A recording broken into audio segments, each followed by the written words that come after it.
देखिए, माँ-बाप जितने अच्छे दोस्त होंगे ना, तो बच्चों को बाहर के दोस्तों की उतनी ही कम ज़रूरत पड़ेगी। सही। इसीलिए मैं कहता हूँ कि घर का जो माहौल है, वो बड़ा फ्रेंडली होना चाहिए। इतना फ्रेंडली हो कि बच्चे अपने माँ-बाप के साथ अपने मसाइल डिस्कस कर सकें। क्योंकि वो आपके ब्लड रिलेटिव्स हैं। उनके साथ आपका खून का रिश्ता है और जो खून के रिश्ते आपकी बात सुनते हैं, समझते हैं और एड्रेस कर सकते हैं, वो बाहर के शायद दूसरा से नहीं कर सकते। क्योंकि इंसान की जब हम लाइफ की एक पूरा स्पैन देखते हैं ना, तो उसमें उसके दोस्तों का उसकी डेथ तक रोल होता है। तो दोस्त यानी उसके जो पीयर हैं, वो बड़ा अहम किरदार अदा, क्योंकि माँ-बाप भी किसी एक जगह पे जाके रुक जाते हैं और उनके साथ जो ताल्लुक है वो आपका ख़त्म हो जाता है, जैसे डेथ हो जाती है, गुज़र जाते हैं।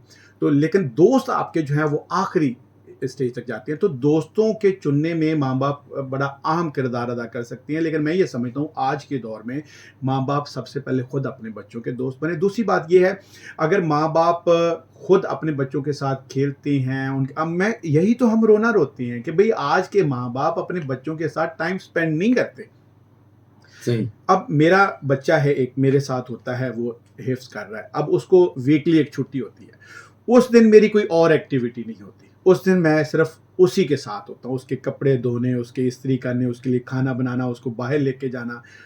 जो वो करना चाहे मैं उसके साथ उस पूरा टाइम मैं उसके साथ स्पेंड करता हूँ। ताकि वो ये फ़ील ना करे कि भई मैं हफ़्ते बाद आता हूँ तो घर में भी मुझे कोई माहौल नहीं उस तरह से मिल रहा। तो वो ऑलरेडी हमारी प्लान्ड होती हैं पहले। अब मतलब आज अगर छुट्टी है तो अगली छुट्टी से पहले हम प्लान कर चुके होते हैं कि अगले हफ़्ते हमने क्या करना है। सही। तो वालिदैन जितना अहम किरदार अदा कर सकते हैं और तो नहीं कर कोई कर सकता। लेकिन जहाँ तक दोस्तों का ताल्लुक है, दोस्त होना बहुत ज़रूरी है क्योंकि ये हमारी लाइफ़ का एक हिस्सा है, हमारी सोशलाइज़ेशन का हिस्सा है। अगेन वालिदैन जितना अहम किरदार अदा कर सकते हैं, उसके बाद असातिज़ा, क्योंकि अगर स्कूल के अंदर मैं देख रहा हूँ कि ये मेरा बच्चा उन बच्चों के साथ बैठ रहा और वो बच्चे ठीक नहीं है इस बच्चे के लिए, तो मुझे वहाँ पे ठीक है मैं उनकी तो कर रहा हूँ काउंसलिंग, लेकिन मुझे इस बच्चे की भी काउंसलिंग करनी कि बेटा इनको थोड़ा-सा अवॉइड करें। और स्कूल के अंदर जो दोस्तियाँ उसमें टीचर का बड़ा अहम रोल है कि वो बच्चों की जो सोशलाइज़ेशन वो खुद सेटल करे।